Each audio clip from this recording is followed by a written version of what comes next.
आज हम बात करते हैं कि ब्लड प्रेशर का इलाज किस तरह किया जाए। अगर आप हाई ब्लड प्रेशर की बीमारी का शिकार हैं और आपको डायग्नोस हो गया है कि आप ब्लड प्रेशर की मरीज़ा हैं, तो इसका इलाज किस तरह से मुमकिन है।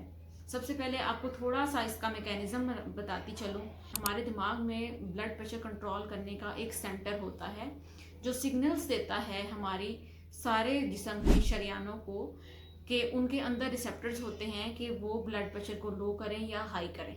अगर शरियानें लूज़ हो जाती हैं, डायलेट हो जाती हैं, तो ब्लड प्रेशर लो हो जाता है।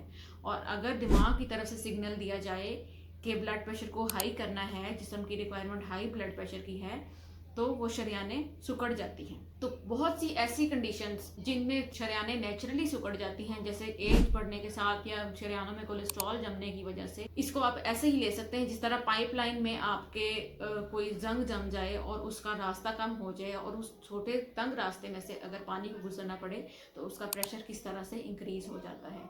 इसी तरह ब्लड प्रेशर भी हमारी खून की शरियानों में जब कोलेस्ट्रॉल और फैट्स जम जाते हैं, हमारा ब्लड प्रेशर बढ़ाने की वजह बनते हैं। अब हम आते हैं कि हम इसको ट्रीट किस तरह से। बहुत सी लोगों की ये मिथ है डाइट में नमक कम करने से ब्लड प्रेशर जो है वो रिड्यूस हो जाता है। ऐसा बिल्कुल पॉसिबल नहीं है। जब आप खाने में नमक की अमाउंट कम करते हैं तो आर्जी तौर पे एक दफ़ा ब्लड प्रेशर फॉल होता है या कंट्रोल रेंज में आता है।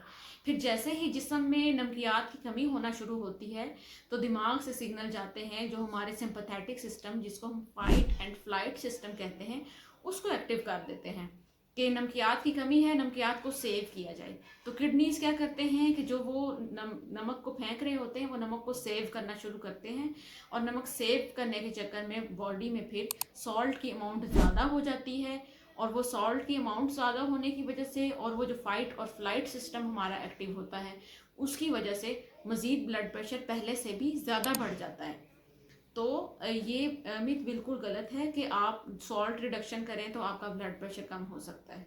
ठीक है, आप नॉर्मल रेंज में खाएं, लेकिन नमक छोड़ देना जो है वो ब्लड प्रेशर कंट्रोल करने की रेंज में नहीं आता। उसके बाद हम आ जाते हैं कि क्या हम ऐसी डाइट लें या क्या हम ऐसा लाइफस्टाइल अडॉप्ट करें जिससे ब्लड प्रेशर जो है वो कंट्रोल हो जाए। आप एक्सरसाइज करें डेली और लाइफस्टाइल को सेडेंटरी ना रखें, डाइट कोलेस्ट्रॉल रिच ना लें, अपने लाइफ को स्ट्रेस फ्री रखें, बहुत ज़्यादा स्ट्रेसफुल लाइफ मत गुजारें, अगर स्ट्रेसर्स हैं तो उनको अवॉइड करें।